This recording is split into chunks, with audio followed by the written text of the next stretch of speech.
Olá, amigos do Ideal Espírita, uma satisfação imensa estar aqui com vocês para mais um estudo. Nós vamos dar continuidade ao estudo do EJE, estudo sistematizado da doutrina espírita. Nós estamos iniciando agora o tomo 2, que é a Lei de Liberdade, Liberdade de Pensar e Liberdade de Consciência. Para iniciarmos, primeiramente eu convido a todos a fazermos a nossa prece inicial. Gostaria de convidá-los. Pai, peço-lhe que me dê força e coragem para seguir, paciência e amor para compreender, aceitação para que eu não possa mudar, energia e vontade para viver. Pai, coloque luz no meu caminho, vigor na minha alma e intensidade no meu amor, pois não posso vacilar diante dos transtornos da existência. A vida me foi dada de graça, mas com ela os desafios a serem vencidos, os aprimoramentos a realizar. Derrama sobre mim, Pai, toda a sua bênção, vigor e prosperidade. Deixai-me confiante para que eu possa caminhar e ser exemplo vivo da conquista da paz. Que Jesus, nosso mestre, amigo, possa estar ao nosso lado, trazendo-nos conforto e amparo para a noite de hoje. Que a humanidade inteira seja abraçada, que todos aqueles que se encontram agora em angústia, em conflitos, possam receber a emanação das nossas preces com muito carinho, chegando a cada lar, a cada familiar nosso necessitado, e que a paz do Senhor Jesus nos ilumine e nos ampare agora e sempre. Que assim seja, graças a Deus.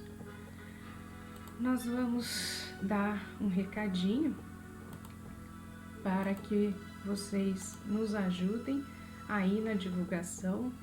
Nós estamos com 2 estudos na casa, às terças-feiras, 19h30, o EJE, Estudo Sistematizado da Doutrina Espírita, e nas sextas-feiras, também às 19h30, iniciando agora no dia 15/5, estudo da série psicológica Joana de Ângeles. Por favor, conto com vocês para que vocês possam aí divulgar os nossos canais. Vamos dar continuidade.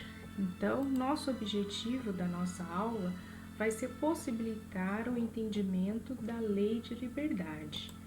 Os objetivos específicos serão: nós vamos esclarecer o significado de liberdade no relacionamento humano, estabelecer relação entre liberdade de pensar e liberdade de consciência e explicar como impedir os abusos das manifestações da consciência. Esses serão os nossos objetivos. Para dar início ao nosso tema, eu trouxe um conto de um autor desconhecido, que é O Monge e a Mulher no Rio, que eu gostaria de compartilhar com vocês. Tinha 2 candidatos a monges que estavam sempre juntos nos seus aprendizados. Eles trocavam suas experiências, estudavam juntos, praticamente ficavam o dia todos juntos. E eles eram responsáveis pelas compras a serem feitas. E num determinado dia do mês, eles saíam para ir à cidade fazer as compras necessárias para todos. E a cidade ficava um pouco distante e eles tinham que caminhar. E caminhavam por bastante tempo, algumas horas, e eles adentravam em uma floresta. E nessa floresta tinha um rio a ser passado. Esse rio, às vezes, estava com muita lamas, pedras ou uma quantidade imensa de águas. E nesse dia, ao chegarem próximo à margem do rio, eis que ali estava uma bela moça, uma moça que estava com dificuldades para fazer a passagem no rio. E avistando os dois monges, ela pediu um auxílio. No primeiro momento, um olhou para o outro e a reação do primeiro monge foi: nós não podemos ajudá-la, porque no nosso juramento nós não podemos tocar em mulher alguma. E aí o segundo monge diz: mas também tem outro juramento, de auxiliar ao meu próximo, de não negar ajuda a ninguém. E é isso que eu vou fazer. Então o monge pegou a mulher, colocou nas costas e ajudou a atravessar o rio. Ela ficou muito grata e se foi. Continuaram a sua caminhada, foram até a cidade, fizeram as compras que eram necessárias e na volta, o primeiro monge, que tinha a princípio negado a ajuda à mulher, disse para o segundo monge: você não deveria ter carregado aquela mulher. Ele olhou, refletiu e disse para ele: eu a deixei na margem do rio. Por que você ainda está carregando-a? Esse conto, ele tem várias interpretações e nós podemos tirar daí várias reflexões, né? Liberdade de consciência e liberdade de pensamento. O primeiro monge ainda estava com seus pensamentos mundanos, ainda na matéria, na inferioridade. E ele estava ainda muito preocupado, porque ele não teria condições realmente de auxiliar aquela mulher, porque ainda os seus pensamentos o perturbavam. O segundo monge, já num estágio mais avançado, não se preocupava mais com esses pensamentos. A sua preocupação era ajudar, auxiliar, servir ao próximo. Quando agimos com coração e sem julgamentos, não carregamos o fruto do fardo pesado. É como se a nossa alma reconhecesse a verdade da nossa intenção e acolhesse dentro dela, e nós nos sentimos leve e em paz. Tanto como estamos com a consciência limpa, nós vamos estar em paz. E aí, vocês poderiam estar me perguntando: o que é liberdade, né? Liberdade é a faculdade que permite ao indivíduo decidir e agir conforme a sua vontade. Nós temos direitos a essa liberdade? Somos livres para agirmos como quisermos? Então nós vamos perguntar: nossa liberdade é absoluta? Temos liberdade total? Podemos fazer o que quisermos, a hora que quisermos, de forma que quisermos? E lá no livro dos Espíritos, os Espíritos nos respondem: essa liberdade, porém, não é absoluta, pois convivendo em sociedade, o homem tem o dever de respeitar esse mesmo direito em cada um dos seus semelhantes. Então não somos livres, não temos a liberdade absoluta. Baseado nesse preceito, torna-se absurdo aceitar qualquer forma de escravidão, seja física, moral, social, econômica, ideológica, religiosa.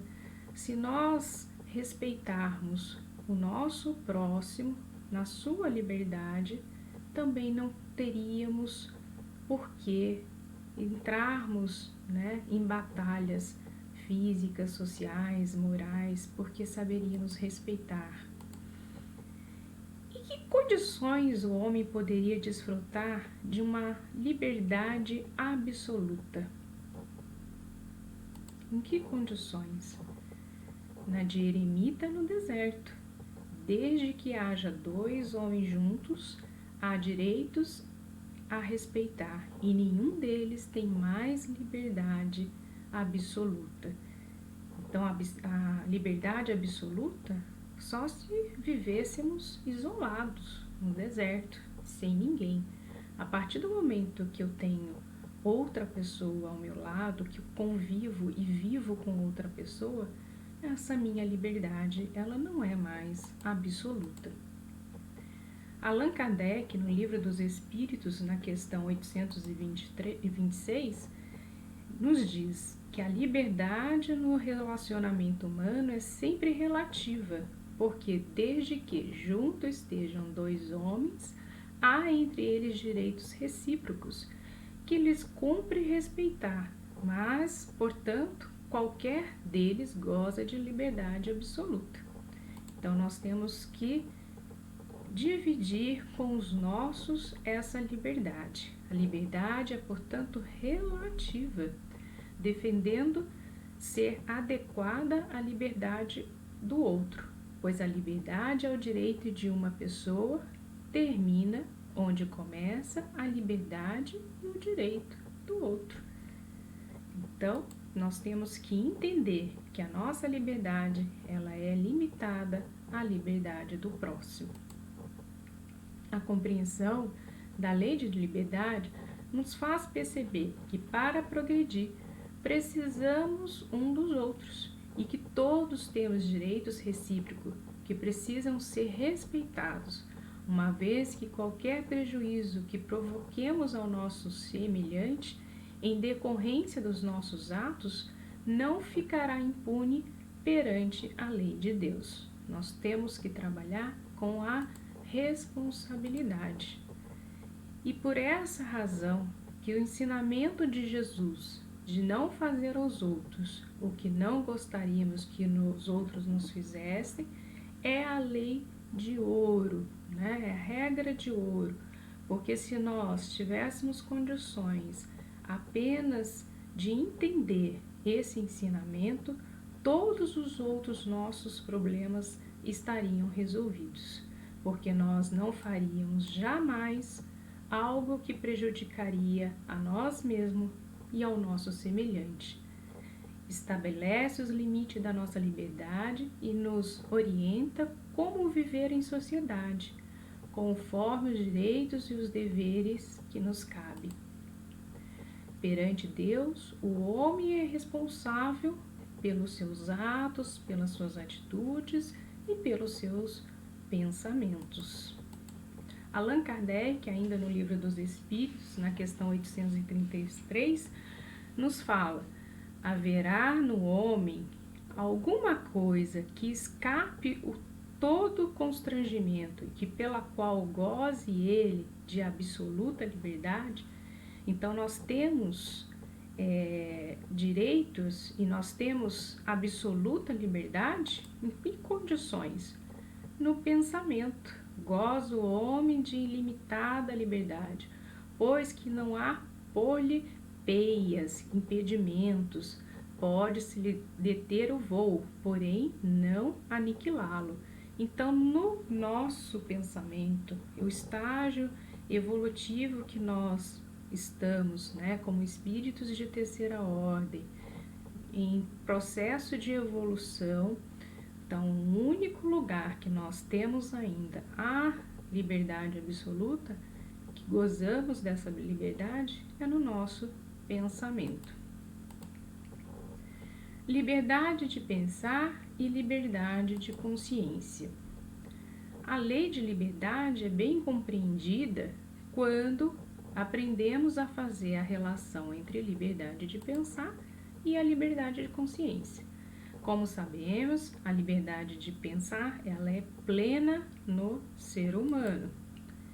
A consciência, entendida como faculdade de estabelecer julgamentos morais ou juízos de valor, é um atributo pelo qual o homem pode conhecer e julgar sua realidade e a realidade do outro.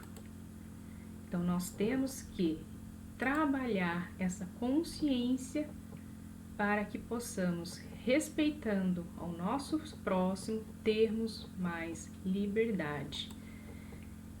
Os julgamentos feitos pela consciência, as interpretações de atos e fatos do nosso cotidiano apresentam limitações, vistos que estão fundamentados em parâmetros morais que cada um estabelece para si. Então, vai depender de tudo da minha formação, do que eu recebi, quais foram os meus recebimentos, para que eu tenha essa consciência do que é certo, do que é errado, né? Fruto de experiências e crenças individuais, elaboradas no contexto cultural onde a criatura humana está inserida e que se manifesta de acordo com a evolução espiritual de cada ser, né? Nós não devemos nos esquecer que nós somos espíritos eternos. Além da experiência atual, nós temos também as experiências vividas em várias reencarnações, que também vamos trazendo. Será a liberdade de consciência uma consequência da liberdade de pensar, né? Aí está também lá no Livro dos Espíritos. A consciência é um pensamento íntimo que pertence ao homem como todos os outros pensamentos. Então, ela está dentro de nós. E o pensamento? Voando nas asas do pensamento, a mente espiritual reflete as próprias ideias e as ideias das mentes com as quais ela afiniza nos processos naturais da sintonia. Com uma onda de rádio, nós vamos criar sintonias, vibrações, em que nós vamos atrair para nós também espíritos que pensam e vibram na nossa sintonia, através do nosso pensamento. Então, como dizem, o pensamento, ele tem vida, né? Estudando de nossa posição espiritual, confinados que nos achamos entre a animalidade e a angelitudes, somos impelidos a interpretá-lo como sendo o campo de nossa consciência desperta, na faixa evolutiva em que o conhecimento adquirido nos permite operar, dentro das nossas condições de espíritos de terceira ordem. O homem é responsável pelo seu pensamento? No Livro dos Espíritos nos diz, é responsável diante de Deus, somente Deus pode conhecê-lo, o condena ou absorve segundo a sua justiça. Que justiça, né? Essa centelha divina que trazemos dentro de nós do que é certo, do que é errado, né? Então, nós temos consciência disso. E essa consciência, ela trabalha na liberdade de pensar, é ilimitada. A liberdade de consciência sofre restrições, já que depende do nível evolutivo do espírito. Então, eu tenho liberdade para pensar, mas a minha consciência, ela vai restringir os meus pensamentos. Ela vai estar lá me sinalizando o que é certo e o que é errado. A responsabilidade, ela é estabelecida pela consciência, que nos aprova ou censura de acordo com a natureza dos nossos atos. Para ser livre, é preciso querer e fazer esforço para se libertar da escravidão, da ignorância, das paixões baixas, né, substituída pela razão. Então, temos que trabalhar em nós, né, o melhoramento, a nossa reforma íntima, a vontade de sermos melhor, para aí sim podermos nos libertar e termos condições de progredir e caminhar. E mais à frente nós vamos estar estudando mais sobre o livre-arbítrio. Aqui nós vamos apenas dar uma pincelada para ligar com o nosso direitos, né? O homem é, por natureza, dono de si mesmo, isto é, tem o direito de fazer tudo quanto acha conveniente ou necessário à conservação e ao desenvolvimento da sua vida. Nós temos direitos de escolha? Sim, temos direitos de escolha, mas também temos a responsabilidade daquilo que escolhemos e vamos colher os frutos das nossas escolhas. Você é tão livre que pode imaginar-se preso, né? Então, dependendo do que a gente pensar, nós vamos estar presos sim. A liberdade e o livre-arbítrio têm uma correlação fundamental na criatura humana e aumenta de acordo com a elevação e o seu conhecimento.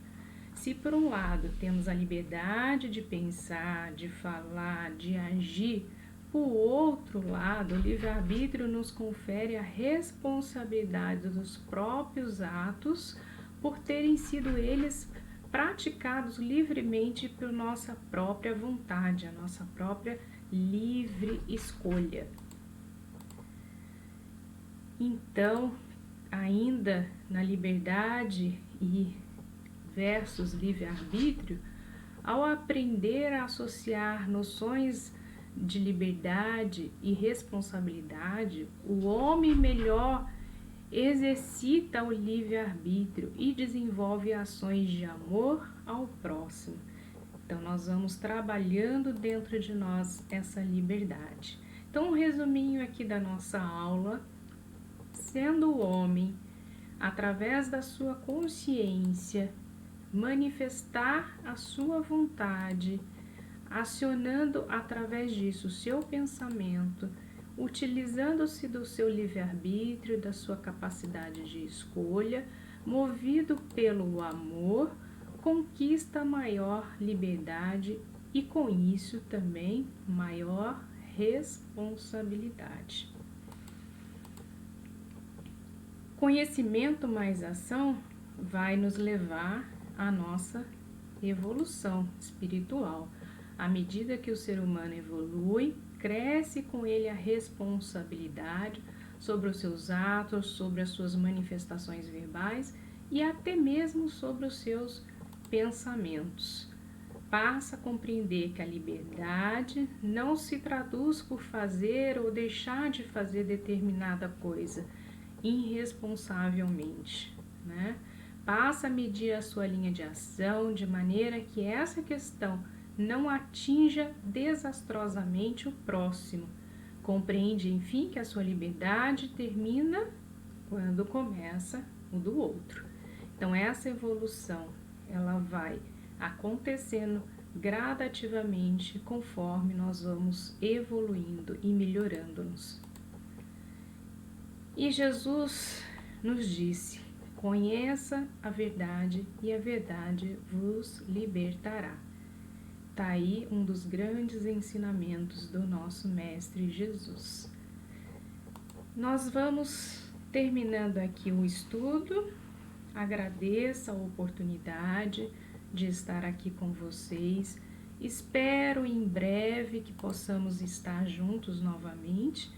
E estou deixando aqui um videozinho com a prece de Cáritas, que é uma prece lindíssima, e para encerrarmos e fazermos a nossa oração. Esse vídeo eu produzi e deixo com todo carinho para vocês.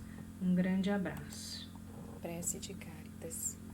Deus, nosso Pai, que sois todo poder e bondade, dai força àqueles que passam pela provação. Dai a luz àquele que procura a verdade e ponde no coração do homem a compaixão e a caridade.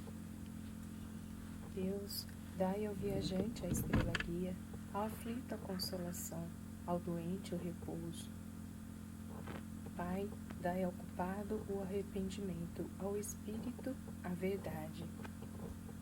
A criança o guia, ao órfão o Pai, que a vossa bondade se estenda sobre tudo que criaste. Piedade, Senhor, para aqueles que não vos conhecem e esperança para aqueles que sofrem. Que a vossa bondade permita aos Espíritos Consoladores derramarem por toda parte a paz, a esperança e a fé. Deus, um raio, uma faísca do seu divino amor, pode abrasar a terra. Deixai-nos beber na fonte dessa bondade fecunda e infinita, e todas as lágrimas se secarão. Todas as dores acalmar-se-ão. Um só coração, um só pensamento subirá até vós, como um grito de reconhecimento e de amor. Como Moisés sobre as montanhas, nós vos esperamos com os braços abertos. Ó bondade, ó poder, ó beleza, ó perfeição. Deus, dai a força no progresso de subirmos até vós. Dai-nos a caridade pura, dai-nos a fé e a razão. Dai-nos a simplicidade que fará de nossas almas o espelho onde refletirá um dia a vossa imagem. Que assim seja.